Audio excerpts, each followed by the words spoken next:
바로 예배 준비하겠습니다.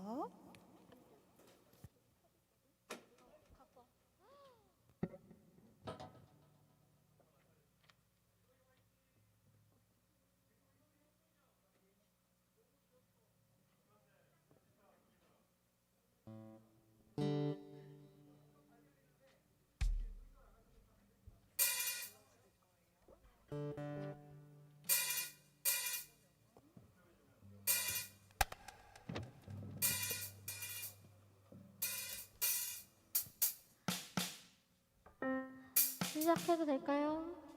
네. 샬롬!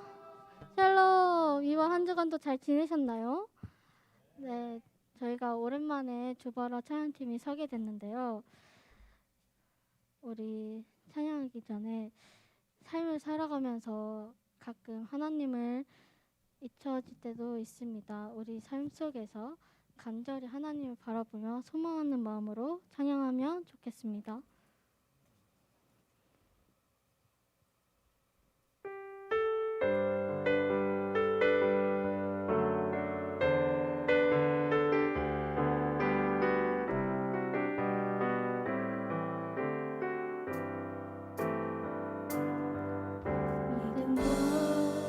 삶을 살아내는 실력이 너무나 다른 내 모습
우리를 부르심으로 어떤 상황이든 부르신 곳에서 나는 예배합니다라고 고백하셨으면 좋겠습니다.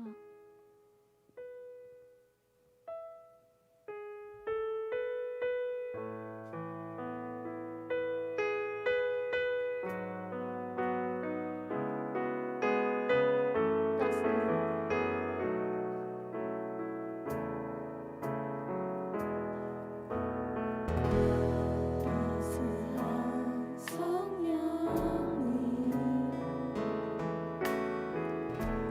마음으로 보내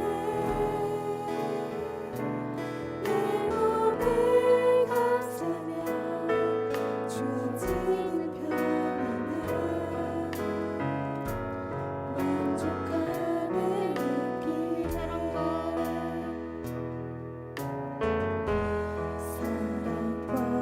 진리에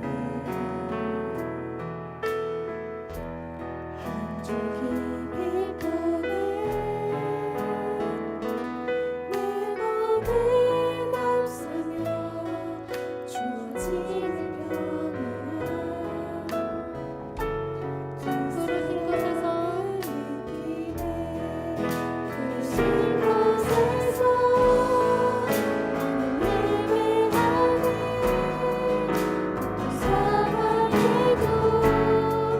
나는 예배하네 부르신 곳에서 나는 예배하네 내가 사랑해도 나는 예배하네 걸어갈 때 길이 되고 살아갈 때 삶이 되는 그곳에서 예배하네 내가 걸어갈 때 길이 되고 살아갈 때 삶이 되는 그곳에서 예배하네 부르신 곳에서 내가 예배하네 사랑해도 나는 예배하네 부르신 곳에서 나는 예배하네 사랑해도 나는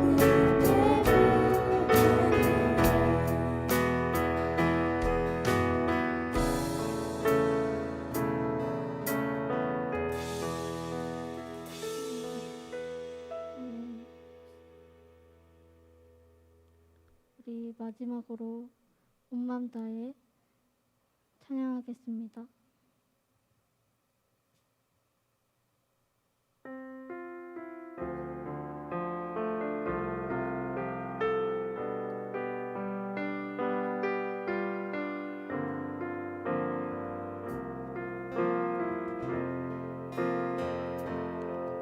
주님과 함께하는 이 고요한 시간 주님의 보좌 앞에 내 마음을 쏟네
사람 잡아주시는 하나님이십니다. 그 하나님을 우리 마음속에 새기시면서 살아갔으면 좋겠습니다. 기도드리겠습니다.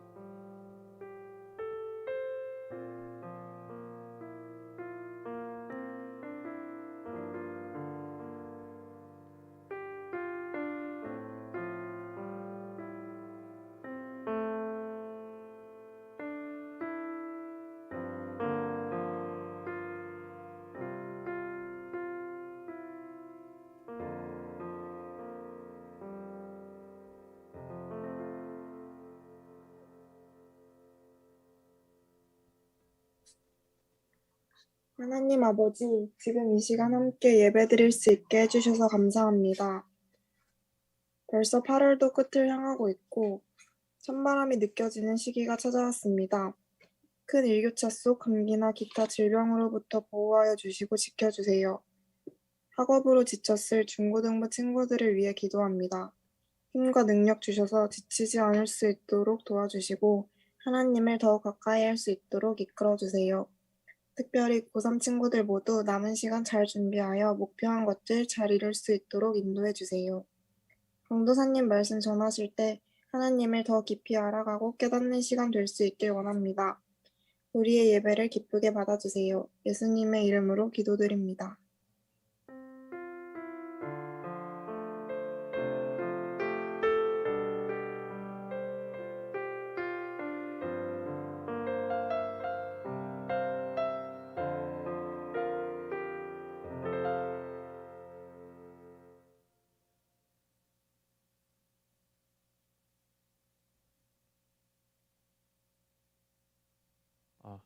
네.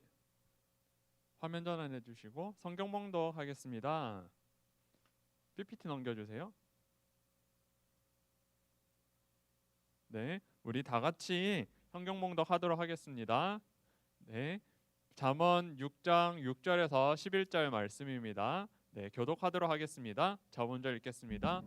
게으른 자여 개미에게 가서 그가 하는 것을 보고 지혜를 얻으라. 두릉도 없고 동동차도 없고 통치자도 없으되 먹을 것을 여름 동안에 예비하며 추수 때에 양식을 모으느니라. 게으른 자여 내가 어느 때까지 누워 있겠느냐, 내가 어느 때에 잠이 깨어 일어나겠느냐. 좀 더 자자, 좀 더 졸자, 손을 모으고 좀 더 누워 있자 하면 내 빈궁이 강도같이 오며 내 공핍이 군사같이 이르리라. 아멘. 네, 특송이 있겠습니다.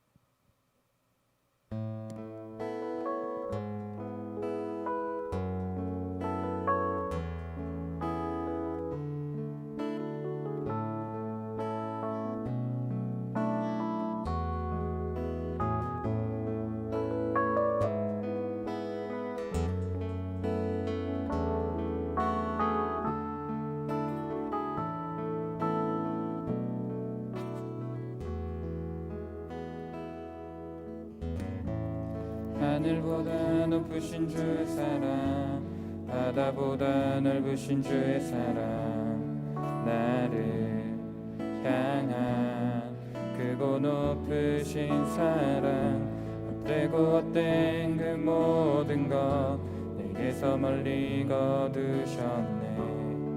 나의 수치 찬양되었네. 영원히 감사드리리.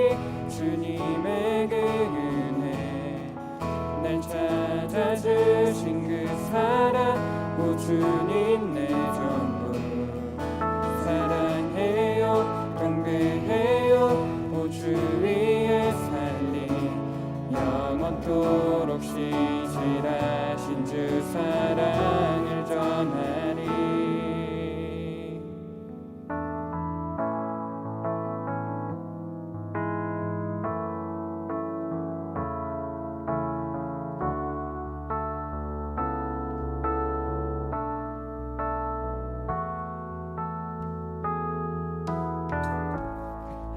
하늘보다 높으신 주 사랑 바다보다 넓으신 주 사랑 나를 향한 크고 높으신 사랑 헛되고 헛된 그 모든 것 내게서 멀리 거두셨네 나의 수치 찬양되었네 영원히 감사드리리 주님의 그 은혜 날 찾아주신 그 사랑 오 주님 내 전부 사랑해요 경배해요 오 주 위에 살리 영원토록 신실하신 주 사랑을 전하리 하나님께서 세상을 사랑하사 독생자를 주셨으니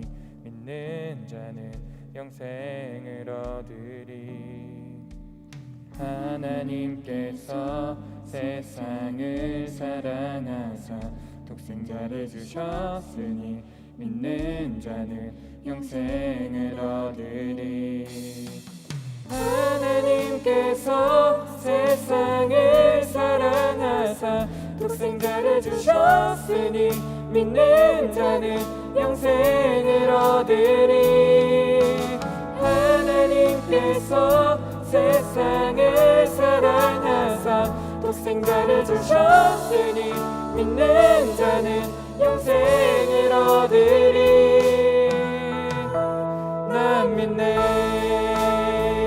난 믿네 난 믿네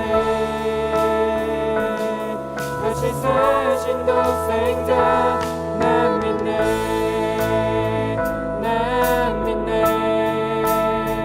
난 믿네 다시 사신 독생자 난 믿네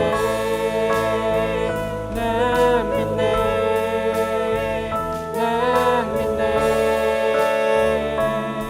다시 사신 독생자 난 믿네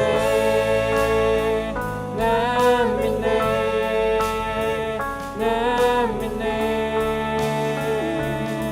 다시 사신 독생자 하나님께서 세상을 사랑하사 독생자를 주셨으니 믿는 자는 영생을 얻으리 하나님께서 세상을 사랑하사 독생자를 주셨으니 믿는 자는 영생을 얻으리 난 믿네 난 믿네 난 믿네 난 믿네 난 믿네 난 믿네 난 믿네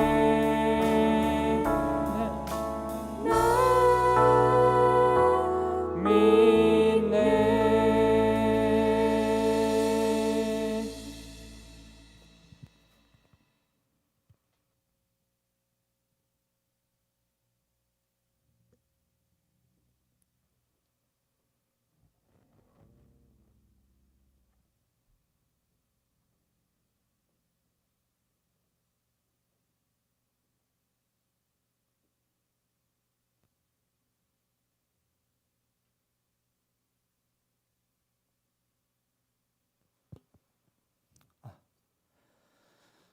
여러분 반갑습니다. 한 주간 잘 지내셨나요?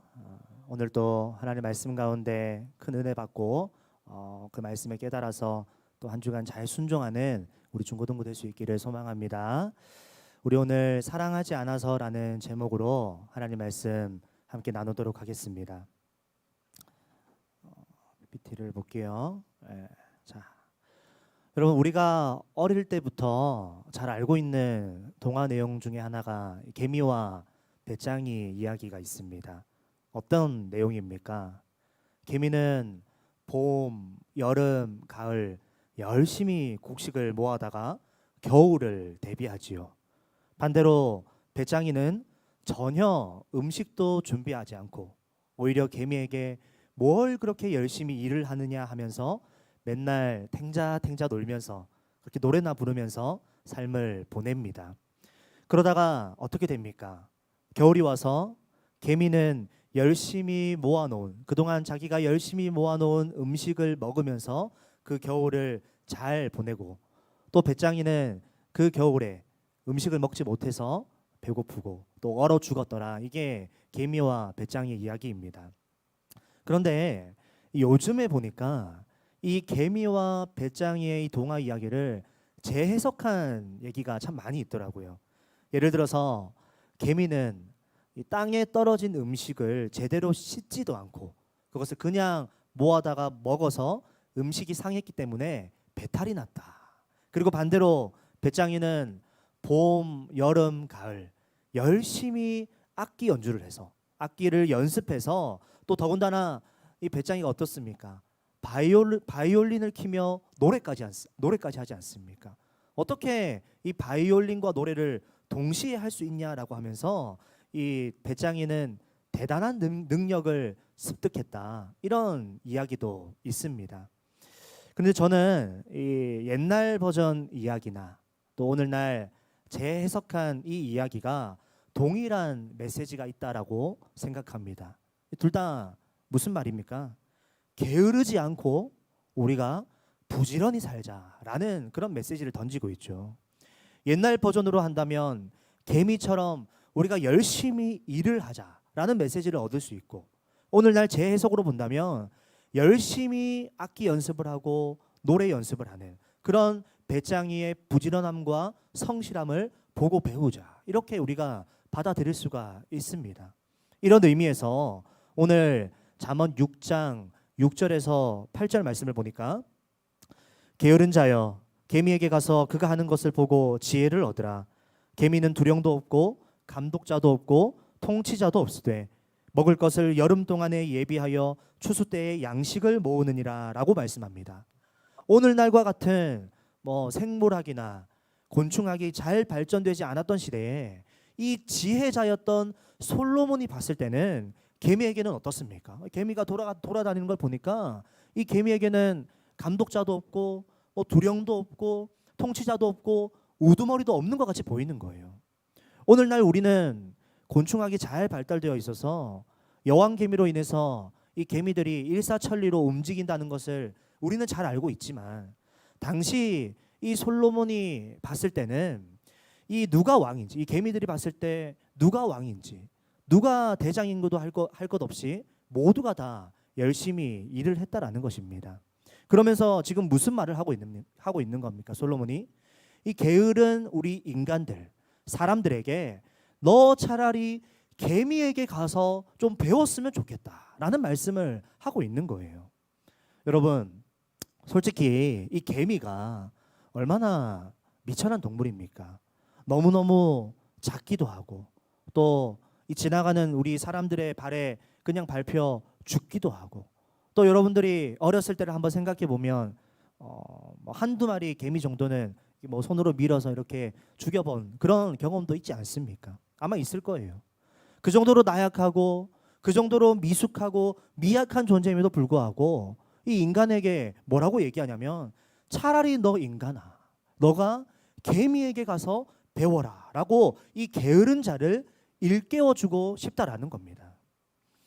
지난 우리 1년 반 동안 여러분, 코로나로 인해서 모든 상황들이 비대면으로 전향되었지요. 여러분들 학교 수업, 학업도 온라인으로 진행되고 있습니다. 온라인으로 학습하는 것이, 온라인으로 예배하는 것이 이제 우리의 일상이 되어버렸지요. 게다가 예배마저도 우리가 온라인으로 이제 진행이 되면서 점점 이 온라인에 우리가 더 익숙해져 있는 그런 상황입니다.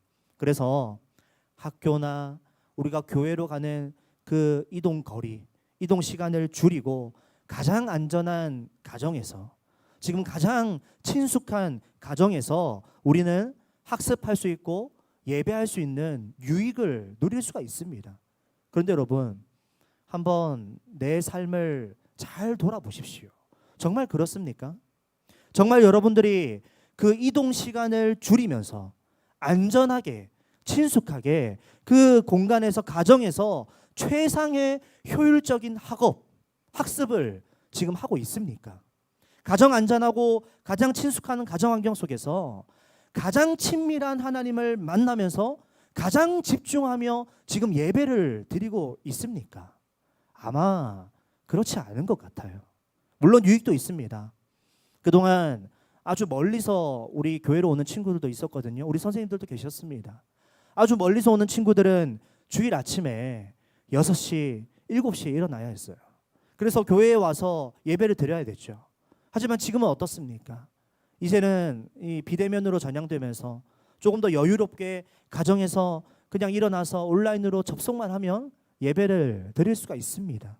그런데 실제적으로 나의 예배 생활과 나의 삶의 그 방향을 한번 돌아보자고요.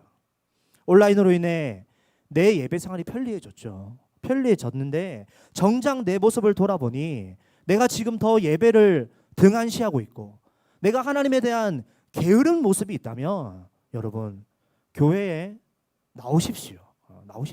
만약에 그렇다면 나오십시오. 지금 우리가 10%로 인원을 수용받고 있지만 청년부실까지 열어서 식당까지 열어서 여러분들 자리를 마련하겠습니다. 만약 내 모습이 게으르고 하나님 앞에 예배 생활이 온전하지 못하다면 교회에 나오십시오. 또한 강도사님은 예배뿐만 아니라 여러분들의 그 학습 환경도 비슷할 거라고 생각합니다. 온라인으로 지금 많이 전향되었죠. 전향되면서 편리하고 또 친숙한 것도 있지만 신앙과 학업에 있어서 더 게을러지고 있는 여러분들의 모습 아마 여러분들이 더 스스로 잘 알 것입니다. 그래서 오늘 잠언 6장 9절에서 11절 말씀에 이렇게 말씀합니다. 게으른 자여 내가 어느 때까지 누워 있겠느냐 내가 어느 때에 잠이 깨어 일어나겠느냐 좀 더 자자 좀 더 졸자 손을 모으고 좀 더 누워 있자 하면 내 빈궁이 강도같이 오며 내 곰핍이 군사같이 이르리라. 여러분 어떤 모습입니까? 우리 모습 아닙니까? 좀 더 자자 좀 더 눕자 좀 더 졸자. 솔직히 강도사님도 그렇습니다. 강도사님은 매일 새벽 5시에 알람을 맞춰 놓거든요. 그런데 한 개만 맞춰 놓지 않습니다. 5분 단위로 한 2-3개 맞춰 놔요. 왜 그럴까요? 내가 그냥 일어나고 싶은 시간이 있으면 그 시간에 한 번만 맞춰서 그 소리를 듣고 일어나면 되는데 왜 5시부터 5분 단위로 한 2개, 3개를 맞춰 놓을까요? 5분만 더 자자. 5분만 더 누워 있고 싶다. 그 5분만 더 누리고 싶은 그 게으른 마음이 저에게도 있다라는 겁니다. 우리는 서 있으면 앉고 싶고 앉으면 눕고 싶은 그런 마음이 우리의 본능 마음이죠. 우리 모두가 편리한 것을 찾고 편리한 것을 향해 계속해서 나아가고 있습니다. 그러다 보니 그 욕구를 우리 인간의 그 게으른 욕구를 채우기 위해서 우리 사회를 한번 보십시오. 사회 문명이 많이 발달되었습니다. 하지만 사회 문명이 더 많이 발전되면 발전될수록 우리 인간의 몸은 어떻습니까? 더 게을러지고 우리 마음 또한 더 게을러지는 것을 우리는 보게 됩니다. 여러분 오늘 우리의 사회 문명을 보십시오. 계속해서 가속화되면서 발전하고 있습니다. 급진전하면서 발전되고 있어요. 대부분의 사회 문명들이 기계화되고 앞으로 계속해서 전산화되어 갑니다. 그렇다면 어떨까요? 우리 사람의 인생이 더 편안하고 더 여유롭고 더 윤택한 삶을 살아야 하는데 여러분 과연 그렇습니까? 아니요. 아닙니다. 오늘날 현대인의 사람들은 더 바쁘게 살아갑니다. 아침에 밥도 못 먹은 채 맥모닝 빵에다가 커피를 마시면서 왜 그렇게 살아갈까요? 아침에 내가 밥 먹을 시간도 없다라는 거예요. 그렇게 분주하게 일상을 우리 현대인들은 살아가고 있습니다. 고대 문명 사회 때 원시인들 신석기 시대 때 그 사람들이 돌멩이 들고 토끼 잡으러 다닐 때와 오늘날 우리의 사회를 한번 비교해 보십시오. 비교해 보면 우리의 문명이 그 예전보다 얼마나 많이 발달되었습니까? 그러면 여러분 우리가 얼마나 편리한 삶을 살 수 있습니까? 그런데 여러분 그때 그 시절과 우리의 이 시절 누가 더 바쁘게 살아갈까요? 물론 우리가 그 시대를 안 살아봐서 모르겠지만 강도사님은 오늘 우리가 더 바쁘게 살아가지 않나라고 생각해 봅니다. 초 단위로, 분 단위로 나눠서 얼마나 많은 사람들이, 많은 학생들이 분주하게 살아가는지 모릅니다. 우리 친구들만 해도 마찬가지죠. 학교 수업 언제 끝나요, 여러분? 보통 강사님 보니까 오후 5시 이전으로 다 끝납니다. 그러면 여러분 5시 이전에 끝나니까 그 저녁부터 여러분들에게 많은 시간이 주어집니까? 저녁 시간이 여유롭나요? 그렇지 않죠. 학교 끝나고 나서 그때부터 계속 이제 학원 뺑뺑이가 굴러가는 거예요. 집에 가는 게 아니라 이제 학원에서 마치면 밤 10시쯤, 11시쯤 되면 또 집에 가는 게 아니라 독서실로 가죠. 그래서 뭐 새벽 1시, 새벽 2시까지 공부를 하는 거예요. 또 만약에 친구들이랑 뭐 수행평가가 있다. 그러면은 24시간 운영하는 그런 패스트푸드점에 가서 새벽 3시, 새벽 4시까지 회의하고 더 분주하게 학생들이 살아가는 거예요. 오늘날 더 바쁘게 우리가 살아갑니다. 그래서 강도사님이 생각해 보니까 이렇게 분주하고 이렇게 바쁘게 살아가는 여러분들에게 오늘 이 잠언 6장 말씀을 읽으면서 너희들 개미에게 좀 배워라. 열심히 살아라. 게으르게 살지 말아라고 말하려는 것이 좀 잔인하게 느껴졌습니다. 설교를 준비하면서 이게 좀 아닌 것 같은데 우리 친구들, 우리 선생님들이 그 누구보다 힘들게 열심히 살아가는데 내가 이것을 우리 아이들에게 더 게으르게 살지 말고 열심히 살아가라. 너무 잔인한 것 같은 거예요. 그래서 오늘 그런 식으로 설교하지 않을 겁니다. 오늘 이 본문이 우리에게 주고자 하는 하나님의 그 궁극적인 메시지가 무엇인지 조금 다른 각도로 오늘 함께 살펴보기를 원합니다. 그래서 오늘 말씀을 죽음에 이르는 7가지 죄라는 이 책을 좀 기준으로 여러분들과 함께 말씀을 나누려고 해요. 이 책은 강도사님이 신학대학원 시절에 읽었던 책입니다. 참 좋은 책인데요. 이 책은 4세기 사막 수도원에 있는 사람들의 삶을 정리해서 기록해 준 책입니다. 근데 이 책에 보니까 목록에 이 카테고리에 나태라는 카테고리가 있어요. 나태. 이 카테고리를 여러분들과 함께 나눌 겁니다. 여러분, 나태라고 하면 여러분들은 어떤 이미지, 어떤 상상이 드시나요? 잠옷 입고 어슬렁어슬렁 걸어 다니고 거실에 뭐 보시다시피 덜썩 누워서 잠이나 자고 뭐 리모컨 들고 TV나 보면서 식탁에는 음식들이 널브러져 있고 싱크대에는 며칠 동안 씻지도 않은 그런 그릇들이 널브러져 있는 그런 모습들을 우리는 이 나태라고 하면 상상하고 생각해 보게 됩니다. 그런데 이 나태, 이 태만이라는 단어는 영어로 sloth라고 하는 이 단어인데 이 단어는요 나무늘보를 의미하는 단어입니다. 그래서 그 뜻 안에 우리가 잘 느끼다시피 몸이 굼뜨고 행동이 느린 모습 또는 좀처럼 움직이려고 하지 않는 모습, 그런 일하기를 싫어하는 그런 모습이 담겨 있는 단어가 바로 이 단어입니다. 그런데요, 이 단어를 여러분 헬라어 원어로 보면 아케디아라고 합니다. 여기서 이 아케디아라는 단어는 관심이라는 케도스와 없음이라는 이 접두어 아가 붙어서 관심 없음이라는 뜻을 가지게 돼요. 즉 나태는 무슨 말입니까? 겉으로 드러나는 우리의 삶에 우리의 몸에서 겉으로 나는 행동이 무슨 굼뜨고 그런 행동이 느리다 이런 것을 이야기하는 것이 아니라 우리 인간의 내적인 마음 상태를 이야기한다는 것이죠.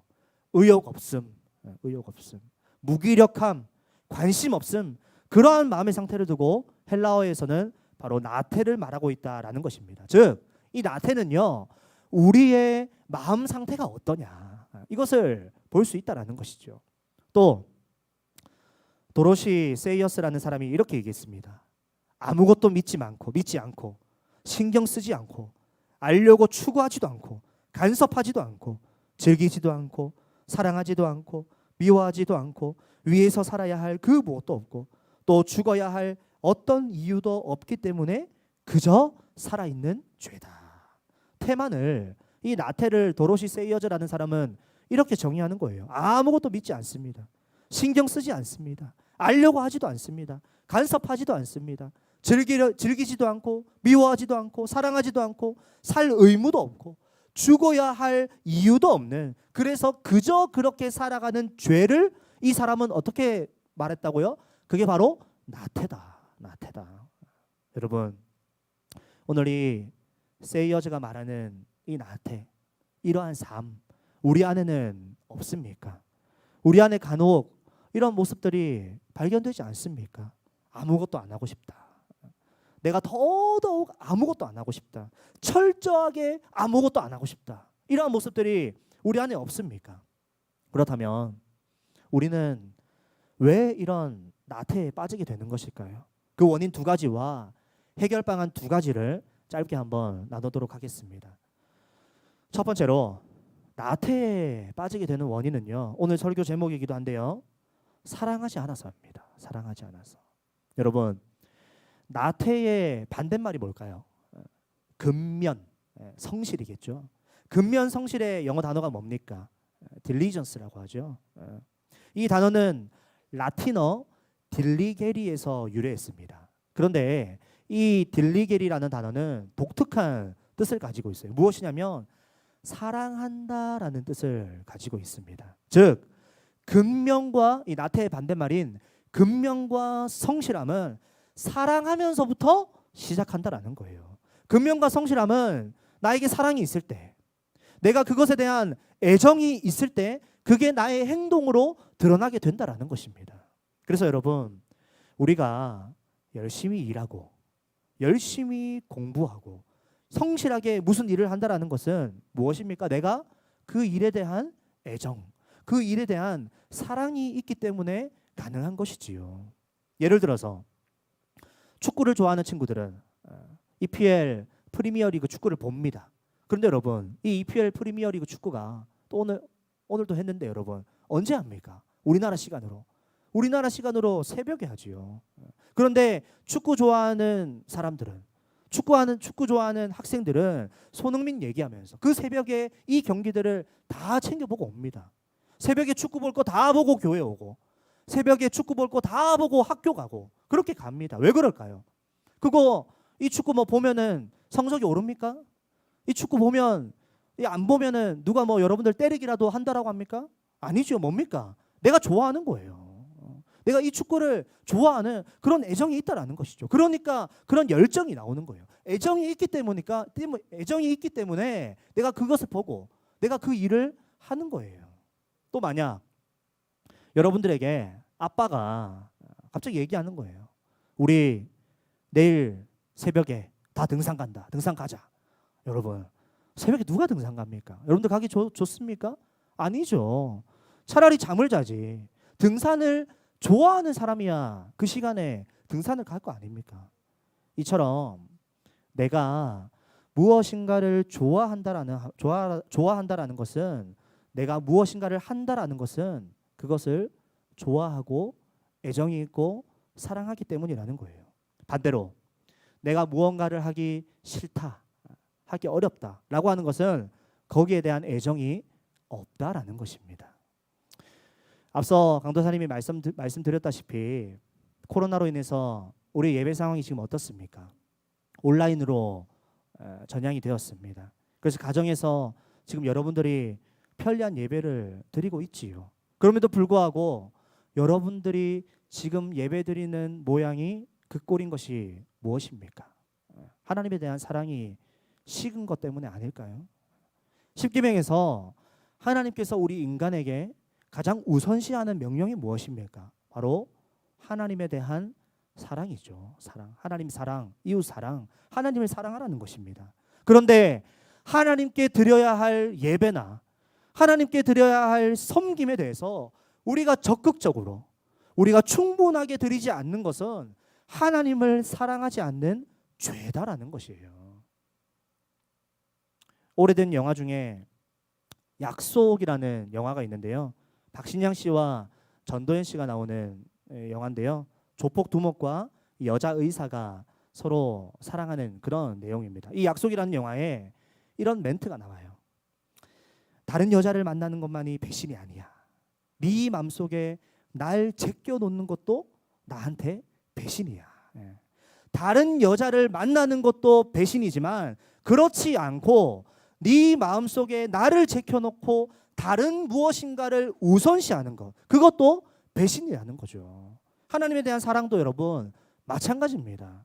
내가 절에 가서 우상 숭배하는 것도, 절하는 것도 죄죠. 하지만 내 마음속에서 하나님을 그 우선순위에서 배제해 버리는 것, 이것 또한 하나님을 사랑하지 않는 죄라는 것입니다.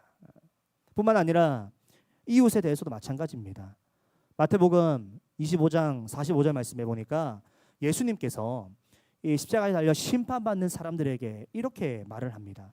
내가 배고플 때 먹이지 않았고, 내가 목마를 때 나를 먹이지 않았고, 내가 헐벗었을 때 옷 입히지 않았고, 내가 병들었을 때, 내가 감옥에 있었을 때 나를 챙기지 않았다. 이 심판받는 사람들에게 예수님께서 이런 말을 했어요. 그러니까 이 말씀을 듣는 사람들이 뭐라는 거예요? 화를 내는 거예요. 내가 언제 주님께 그랬습니까? 나 그렇게 하지 않았습니다. 그런데 예수님이 뭐라는 거예요? 이 지극히 작은 자 하나에게 하지 아니한 것이 곧 내게 하지 아니한 것이라. 악을 행하는 것뿐만 아니라 마땅히 돌보아야 할 그 대상을 돌보지 않는 것, 선을 행하기를 거부하는 것도 심각한 죄다라고 오늘 성경은 우리에게 지적하고 있습니다. 그래서 여러분, 나태에 빠지게 되는 첫 번째 원인이 뭐라고요? 바로 사랑하지 않아서 나태에 빠지게 되는 것입니다.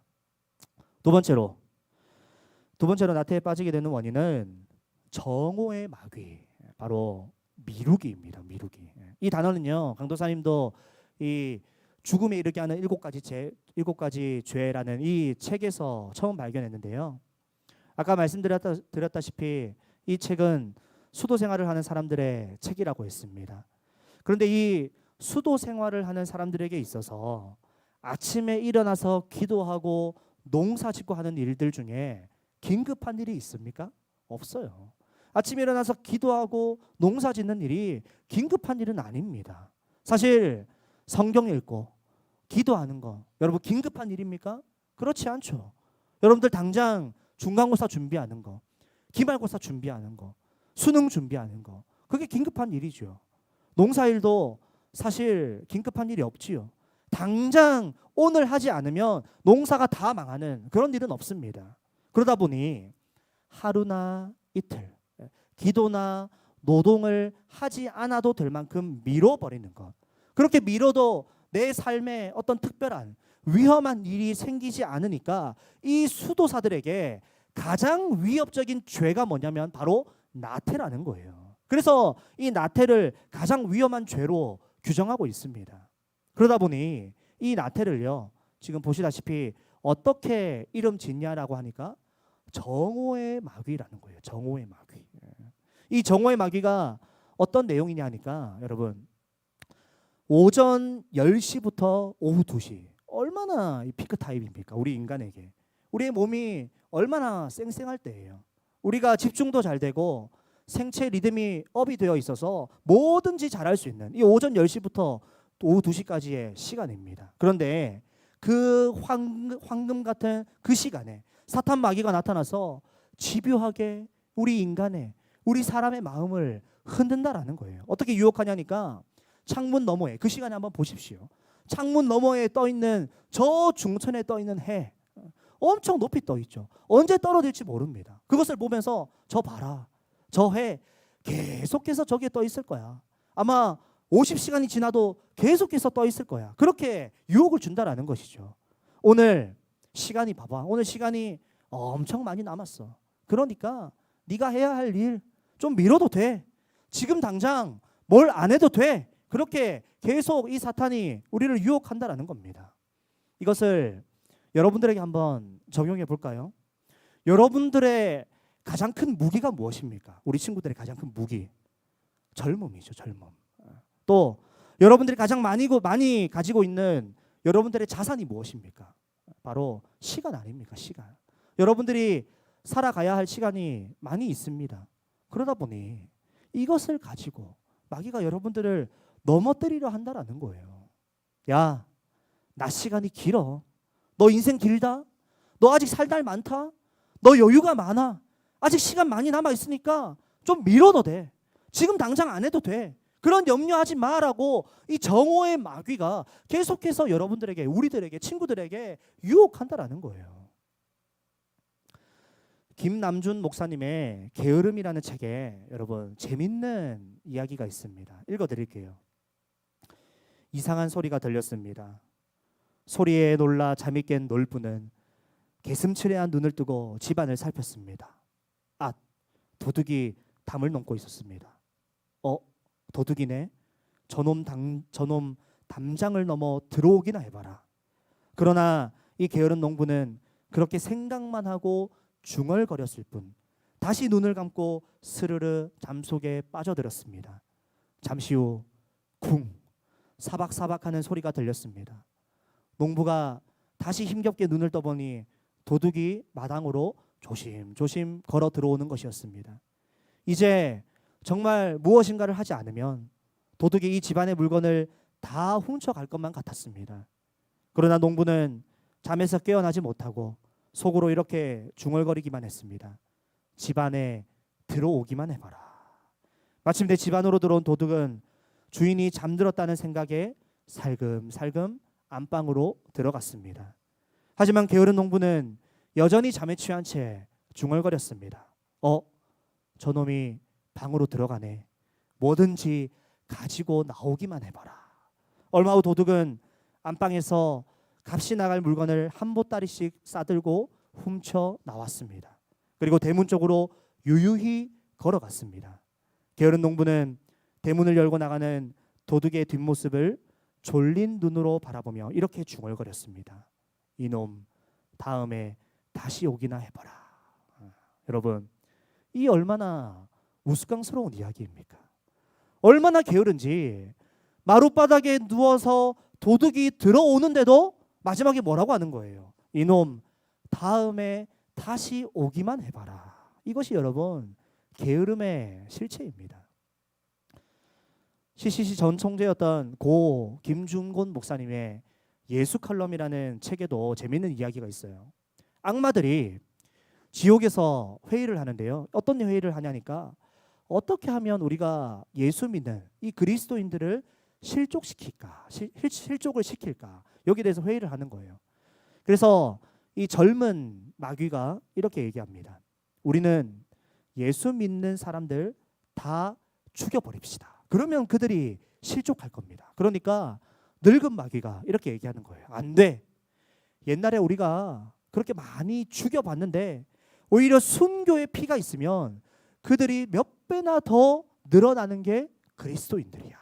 그래서 이 또 젊은 마귀가 이렇게 얘기합니다. 그러면 그들을 감옥에 가둬버립시다. 늙은 마귀가 얘기합니다. 안 돼. 감옥에 가둬보니 거기서도 찬양하고 거기서도 기도하고 거기서도 예배해. 그럼 어떡합니까? 늙은 마귀가 이렇게 얘기해요. 예수를 잘 믿게 하고 기도하게 하고 성경 읽게 하고 전도하게 하고 마음껏 사랑하게 하자. 에? 그게 무슨 말입니까? 늙은 마귀가 이렇게 얘기하는 거예요. 그런데 이것을 내일부터 하게 하자. 전도하고 말씀 읽고 기도하고 예배 열심히 드리는데 어떻게 하자고요? 오늘은 좀 불편하니까 내일부터 하자. 내일부터. 내가 이제 좀 하나님 말씀 읽으면서 큐티 좀 해야 될 것 같아. 근데 언제부터요? 내일부터. 강도사님, 저 예배 열심히 드릴게요. 언제부터요? 내일부터. 다음 주부터. 중간고사, 기말고사 열심히 준비해야지. 언제부터요? 내일부터요. 다이어트 열심히 해야지. 언제부터요? 내일부터요. 뭐든지 내일부터 하게 만든다라는 거예요. 우스꽝스러운 이야기이긴 하지만 설득력 있는 우리의 현실의 그 모습을 꼬집고 있는 그런 이야기입니다. 정오의 마귀가 우리 일상의 가장 황금 같은 시간에 다가와서 우리를 유혹합니다. 인간관계와 이 가정관계에서 미루는 습관을 계속해서 만들게 해요. 또 하나님과 나와의 관계에 있어서 미루는 습관을 만들게 하는 거예요. 그런 유혹을 하고 있다라는 겁니다. 그로 인해서 어떻게 해요? 우리가 나태에 빠지게 된다라는 것이죠. 나태에 빠지게 되는 여러 가지 이유들이 있습니다. 우울증이 있을 수 있고요. 자기 연민도 있을 수 있어요. 많이 있습니다. 하지만 오늘 두 가지 나눴습니다. 무엇입니까? 첫 번째는 사랑하지 않는 죄. 그리고 두 번째는 정오의 마귀, 바로 미루기입니다. 그렇다면 우리가 이 나태에서부터 벗어나야 하지 않겠습니까? 나태에서 벗어날 수 있는 두 가지 방법입니다. 첫 번째, 목적 의식과 소명을 회복하는 거예요. 내가 왜 태어났지? 내가 무엇을 하면서 살아야지? 이 목적 의식을 우리가 다시 확인해야 한다는 겁니다. 여러분, 집을 나왔어요. 집을 나와서 목적지가 있는 사람의 그 발걸음을 한번 보십시오. 어떻습니까?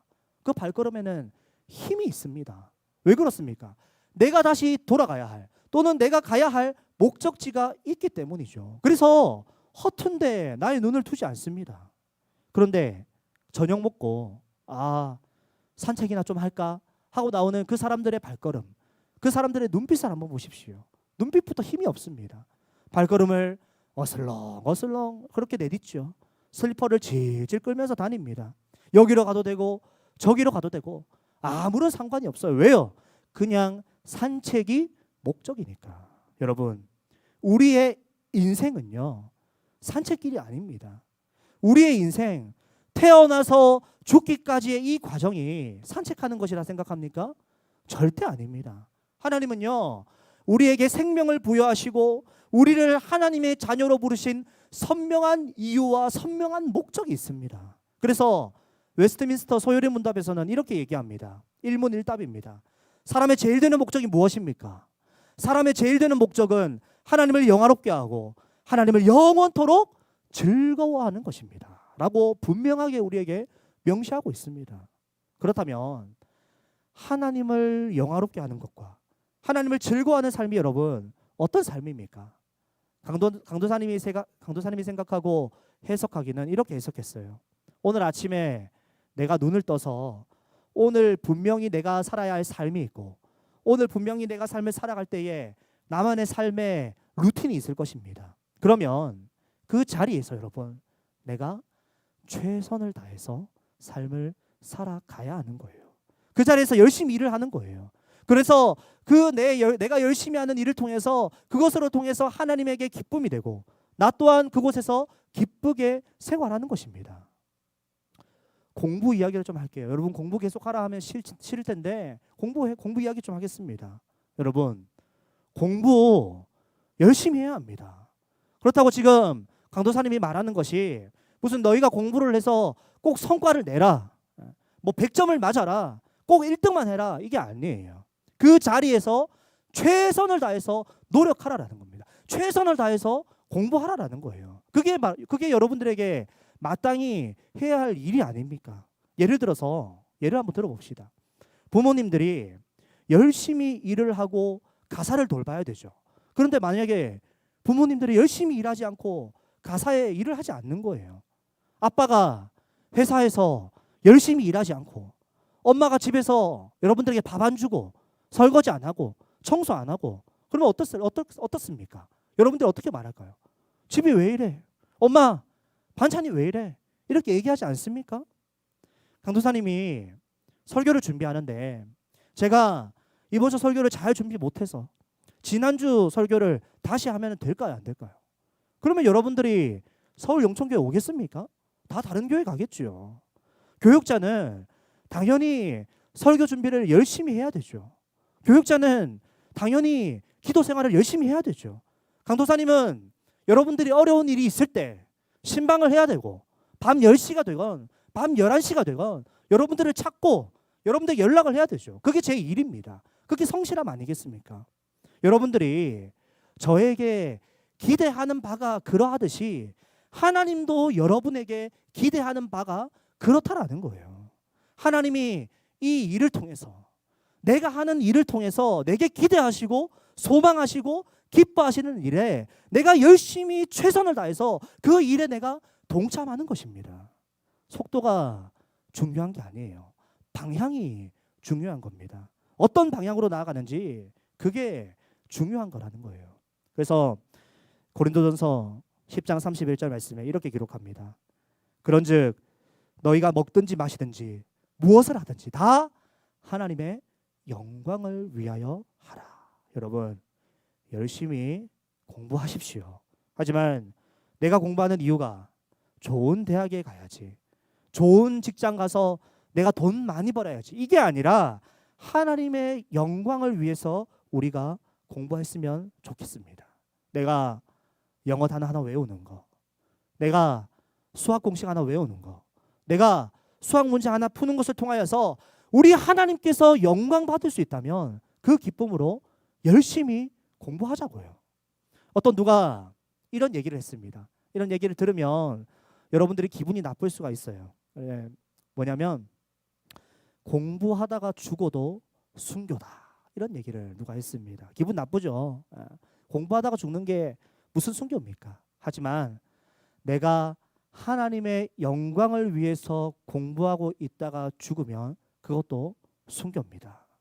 하나님의 영광을 위해서 내가 운전하다가 교통사고 나서 죽었다? 그것도 순교예요. 하나님의 영광을 위해서 내가 설교 준비하다가 죽었다? 그것도 순교겠죠. 왜요? 당연히 하나님의 영광을 위해서 했기 때문에. 하나님의 영광을 위해서 내가 삶을 살아간 것이기 때문에.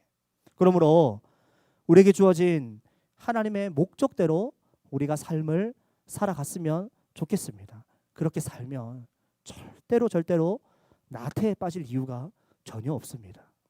마지막 두 번째입니다. 나태에서 벗어날 수 있는 방법, 그것은 바로 지금 여기서 힘써 사랑하기입니다. 나태의 본질적인 이유가 하나님이 명령하신 사랑을 거부했다라고 아까 말씀드렸죠. 그렇다 보니 이 나태에서 회복될 수 있는 핵심적인 방법은 바로 사랑을 회복하는 것입니다. 마태복음 22장입니다. 예수께서 이르시되 내 마음을 다하고 목숨을 다하고 뜻을 다하여 주 너의 하나님을 사랑하라 하셨으니 이것은 크고 첫째 되는 계명이요 둘째도 그와 같으니 내 이웃을 내 자신같이 사랑하라 하셨으니. 나의 창조자, 나의 구원자, 나의 하나님을 사랑하는 것뿐만 아니라 그분이 나에게 보내주신 세상 모든 사람들을 사랑하고 나에게 보내진 내 삶의 터전을 사랑하고 내게 허락하여 주신 가정을 사랑하는 것, 이것이 바로 우리가 나태에서 벗어날 수 있는 가장 핵심적인 방법입니다. 특히나 내 이웃을 사랑하는 것, 이것이 너무나 중요합니다. 배고픈 사람, 마음이 상한 사람, 사랑이 필요한 사람에게 우리가 시선을 둬야 돼요. 우리가 그들을 외면해서는 안 됩니다. 내가 돈 많이 벌면, 시간이 있으면, 여유가 있으면 그때 사랑할게요. 절대 안 됩니다, 여러분. 오늘 여기서 지금 즉시 사랑을 실천해야 된다는 겁니다. 도사님, 저 돈이 없는데요? 저 시간이 없는데요? 아니에요.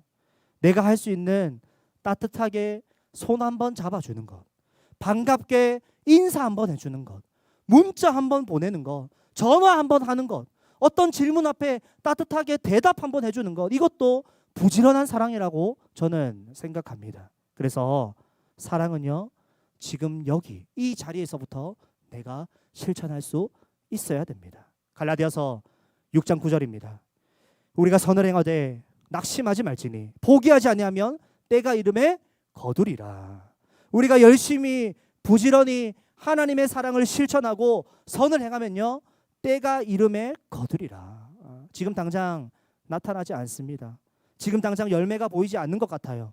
지금 당장 무슨 결과가 없는 것 같습니다. 하지만 때가 이르면 어떻게 된다고요?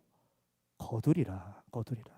그러므로 하나님의 영광을 위해서 작년보다 올해가, 오늘보다 내일이 바로 지금 여기서 하나님의 선행을 실천하는 우리 모두가 되었으면 좋겠습니다. 말씀을 맺겠습니다. 나태는요, 사랑의 부재입니다. 그런데 놀라운 사실은 우리 하나님이 사랑이세요. 그러므로 바꿔 말해서 사랑의 부재는 무엇의 부재입니까? 하나님의 부재라는 거예요. 내가 게으릅니까? 그만큼 하나님과 내가 멀어져 있다는 것이고 하나님과의 부재가 있다라고 말해도 과언이 아닐 것입니다. 그리고 정오의 마귀가 우리를 자꾸 유혹합니다. 너 시간이 많다. 너 앞으로 살 날이 많다. 너 여유가 많다. 미루라. 자꾸 유혹합니다. 하지만 우리는 우리를 부르신 하나님의 목적의식을 회복한다면, 하나님의 영광을 위해서 내가 살아간다면 지금 내게 주어진 일에 최선을 다하며 살아갈 수 있다라고 강도사님은 생각합니다. 이 말씀 기억하셔서 하나님의 사랑을 적극적으로 실천함으로 정오의 마귀와 멀어지고 하나님의 사랑과 더 가까워지는 그런 삶을 살아가는 우리 중고등부가 될 수 있기를 간절히 소망합니다. 기도하겠습니다. 사랑하는 하나님 아버지, 우리가 때때로 참 아무것도 하기 싫다 그렇게 생각될 만큼 그런 유혹과 그런 마음에 우리가 빠질 때가 있습니다. 물론 열심히 달려온 이후에 하나님께서 천지를 창조하시고 7일날 안식하셨던 것처럼 우리에게도 쉼이 필요합니다. 하지만 이것이 진정 주님과 함께 누리는 안식과 쉼인지 아니면 마귀가 유혹하고 있는 나태인지 잘 점검할 수 있는 마음을 허락하여 주시고, 언제나 그 기준점은 하나님에 대한 사랑인 줄로 알게 하여 주시옵소서. 하나님, 나태는 사랑의 부재입니다. 하나님이 사랑이십니다. 그렇다면 내 삶이 나태할 때는 하나님이 나에게 부재하는 것인데, 우리가 늘 주님과 동행하는 기쁨과 즐거움과 설렘을 가지고 오늘 하루도 살아낼 수 있도록 주님께서 은혜 베풀어 주시옵소서. 정오의 마귀가 자꾸만 우리를 유혹합니다. 나 시간 많아, 너희들 시간 많아, 너희들 젊잖아, 좀 미뤄도 돼, 괜찮아 라고 우리를 유혹할 때에 나에게 오늘 하루를 허락하신 하나님의 그 목적과 이유대로 살기를 선택하고 최선을 다할 수 있는 우리의 삶이 되게 하여 주시옵소서. 지금 이 자리에서 내가 실천할 수 있는 그 사랑을 실천함으로 우리의 삶이 풍성해지는 그런 삶을 살기를 원합니다. 우리를 도와 주시옵소서. 이 모든 말씀 예수님의 이름으로 기도하옵나이다. 아멘. 하늘에 계신 우리 아버지여, 이름이 거룩히 여김을 받으시오며 나라가 임하시오며 뜻이 하늘에서 이루어진 것 같이 땅에서도 이루어지이다. 오늘 우리에게 일용할 양식을 주시옵고 우리가 우리에게 죄 지은 자를 사하여 준 것 같이 우리 죄를 사하여 주시옵고 우리를 시험에 들게 하지 마시옵고 다만 악에서 구하시옵소서. 나라와 권세와 영광이 아버지께 영원히 있사옵나이다. 아멘.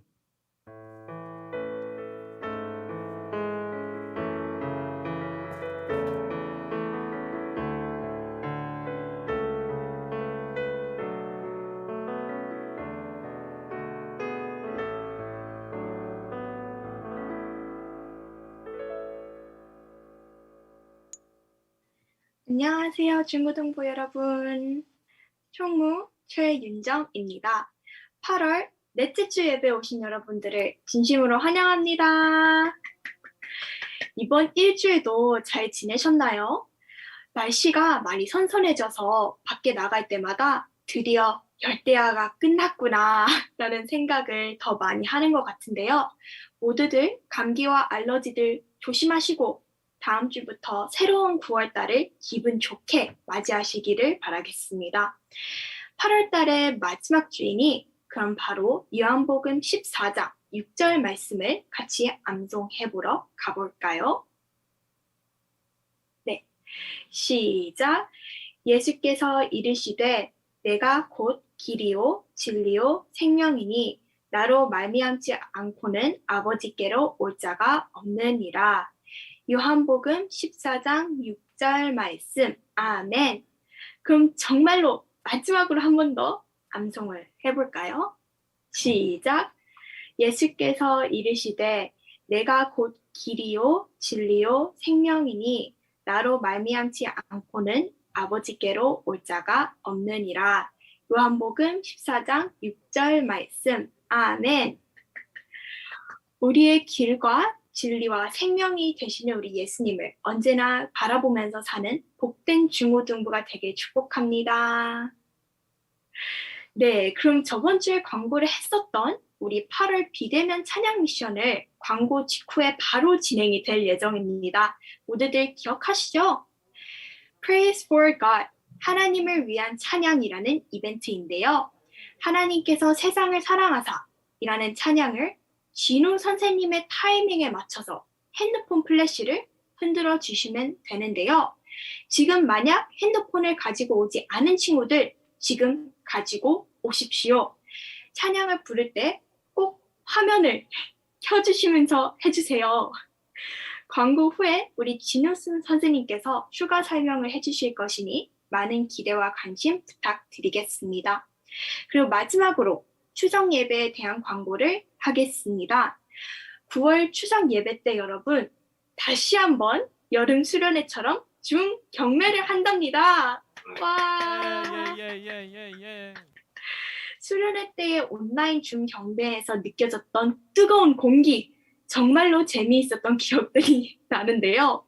모두들 벌써부터 기대를 하고 있을 거라고 저는 알고 있습니다. 이번 상품들은 선생님들의 애장품을 대폭 투입한다고 예고되어 있는데요.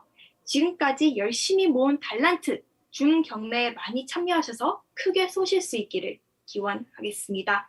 이상 총무 최윤정이었습니다. 감사합니다.